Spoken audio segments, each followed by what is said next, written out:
সবাই লালন করি অন্তরে আমার ছেলে বড় আল্লাহর ওলি হোক। কিন্তু আপনি যদি হারাম খান আপনার ছেলে আল্লাহর ওলি হবে না। আব্দুল কাদের জিলানির নাম শুনেছেন? সবাই তো আমরা জানি, সবাই আমরা চিনি আব্দুল কাদের জিলানি রহমতুল্লাহ আলাই। ওনার বাবা ছিলেন আবু সালে মুসা, আবু সালে মুসা রহমতুল্লাহ আলাই। আবু সালে মুসা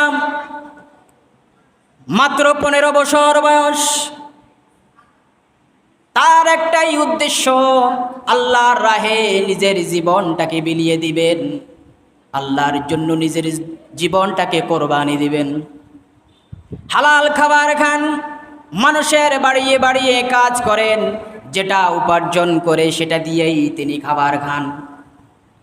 এমন এক সময় হয়ে গেল আবু সালে রহমতুল্লাহ আলাই একদিন অসুস্থ হয়ে গেল, কাজ করার ক্ষমতা তিনি হারিয়ে ফেলেন। এরপরে তিনি চিন্তা করলেন, আমার যেহেতু কোনো কর্ম নাই, কর্ম করার কোনো ক্ষমতা আল্লাহ পাক আমার কাছ থেকে কেড়ে নিয়েছেন, সুতরাং কোনো খাবারের কোনো ব্যবস্থা নাই, হারাম খাবার তো আমার দ্বারা খাওয়া হবে না। তিনি চিন্তা করলেন, নদীর পানি খেয়ে আমি রোজা রাখবো, আবার নদীর পানি খেয়ে রোজা ভঙ্গ করব। তিনি রোজার নিয়ত শুরু করলেন, নদীর পানি খেয়ে তিনি রোজা রাখতে শুরু করলেন। আবার নদীর পানি খেয়ে ইফতার করেন, চলতে লাগলো কিছুদিন। একটা পর্যায়ে এমন অসুস্থ হয়ে গেলেন, এক সময় তিনি যখন নদীর পাড়ে এলেন ওযু করার জন্য, একটা আপেল ফল নদী দিয়ে ভেসে আসছে।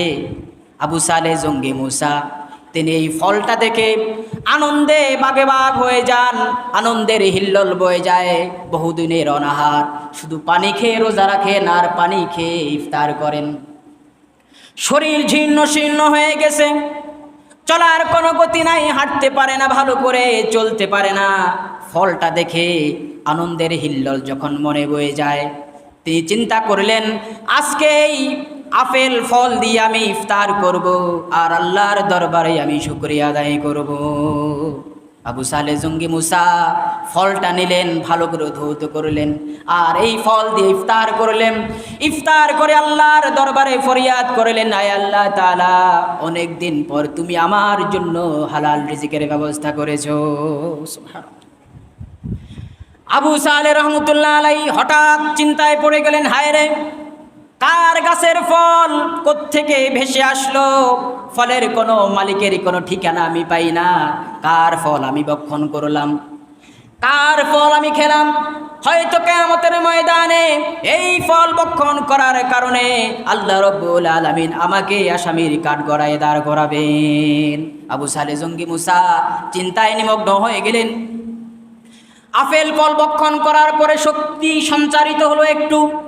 এরপরে তিনি হাঁটতে লাগলেন, কোন জায়গা থেকে আপেল ফলটা আসলো তিনি খুঁজতে আরম্ভ করলেন। হাঁটতে হাঁটতে এক পর্যায়ে তিনি পেয়ে গেলেন নদীর পাড়ে আপেলের সেই বাগানটা। আপেলের বাগানটা পাওয়ার পরে তিনি চিন্তা করলেন, কোথাও কোনো আপেলের বাগান নাই, নিঃসন্দেহে বলা যায় এই বাগান থেকে একটি আপেল নদীতে পড়লো আর সেটা নদীর মধ্যে ভেসে ভেসে আমার কাছে গিয়ে পৌঁছলো। এই আপেল বাগানের মালিককে খোঁজা দরকার। মালিকও বড় মাপের আল্লাহর বলি, বড় মাপের আলেম। তিনি খোঁজ খবর নিলেন, মালিককে পেলেন আর মালিকের কদম মোবারক ধরে কান্নায় ভেঙে পড়লেন আর বললেন, এই আপেলের মালিক আপনি, এই বাগানের মালিক আপনি। আমি গত কিছুদিন আগে আপেল খেয়েছি, সেই আপেল খেয়ে আমি ইফতার করেছি। আমি তো আপনার কাছ থেকে অনুমতি নেই নাই, আল্লাহর ওয়াস্তেই আমাকে আপনি ক্ষমা করে দেন। ওই আলেম চিন্তা করলো, আমার সেই বাগানে লক্ষ লক্ষ আপেল ধরে, শত শত আপেল গাছ আমার বাগানে আছে, কত পশু পাখিয়ে খায়, কত মানুষে ভক্ষণ করে, কেউ তো কোনোদিন এই ধরনের কথা আমাকে বলল না। আমার মনে হয় এই বালক কোনো সাধারণ কোনো মানুষ নয়, নিঃসন্দেহে আমি বলতে পারি এটা আল্লাহ রাব্বুল আলামিনের একজন ওলি। তিনি চিন্তা করলেন তাকে আটকানো দরকার, তাকে আটকানো দরকার। এই ছেলেটা আমার কাজে লাগবে। লোকটা বলল, আমি আপনার এই গুনাহ ক্ষমা করতে পারি না, আপনি আমার বাগানে কাজ করবেন, তার বিনিময়ে আমি আপনাকে ক্ষমা করে দেব। সে রাজি হয়ে গেল, আমি আপনার বাগানে কাজ করব, যেটাই বলেন সেটাই করব, একটাই শর্ত, আমি আপনার কাছে ক্ষমা চাই, আমাকে আপনি ক্ষমা করে দেন। আপনি যদি আমাকে ক্ষমা না করেন, আমি কিয়ামতের ময়দানে আল্লাহ রাব্বুল আলামিনের কাছে লজ্জিত হয়ে যাব। একদিন, 2 দিন, মাস যায়, বছর যায়, 12টি বছর পর্যন্ত সেই আপেল বাগানের কাজ করলেন, তারপরেও মাপ পায় না। এরপরে বলল মনিব, চাচাজি 12 বছর তো হয়ে গেল, 15 বছর থেকে আমার বয়স এখন প্রায় 25 ঊর্ধ্বে, আমি তো যুবক হয়ে গেছি, আমাকে আপনি ক্ষমা করেছেন কিনা? লোকটা বলল, ক্ষমা করব, তোমার সকল কাজ সম্পূর্ণ হয়ে গেছে, আর একটা কাজ বাকি আছে, সেই কাজটা যদি করতে পারো আমি তোমাকে চিরজীবনের জন্য মাফ করে দেব। আবু সালে রাজি হয়ে গেল, যেই কোনো কাজ আমি মাথা পেতে নেব। কি কাজ করাবেন? আমি রাজি আছি। লোকটা বলল, আমার ঘরে একটা কন্যা সন্তান আছে, সেই যুবতী হলো কিছুদিন আগে। আমি আগে বলি, আমার সেই মেয়েটা হাঁটতে পারে না, খোড়া ল্যাংড়া, এক কদমও সেই হাঁটতে পারে না। আমার মেয়েটা ভালো করে চোখে দেখতে পায় না, আমার মেয়েটা ভালো করে কানে শুনতে পায় না, আমার মেয়েটা কালো। এই সকল কিছু বলার পরে আবু সালে সব কিছু শোনার পরে বললেন, আল্লাহর দরবারে যেন আমি আসামির কাঠগড়ায় দাঁড়াতে না হয়, আপনি যাই বলেন আমি সেটাই কবুল করে নেব। এরপর বিবাহ সম্পন্ন হয়ে গেল। ঘরের মধ্যে যখন আবু সালে ঢুকলেন আর দেখলেন পরমা সুন্দরী এক যুবতী বসা, তিনি চিৎকার দিয়ে আল্লাহু আকবার বলে বেরিয়ে পড়লেন আর তার শ্বশুরকে বললেন, আব্বাজি, চাচাজি, আপনার ঘরে আমার ঘরে যেই মহিলা আছে সেই তো পরমা সুন্দরী, আমি মনে হয় ভুলে অন্য ঘরে ঢুকে পড়েছি, আর না হয় কেউ ভুলে আমার ঘরে ঢুকে পড়েছে, আমি এখন কি করব?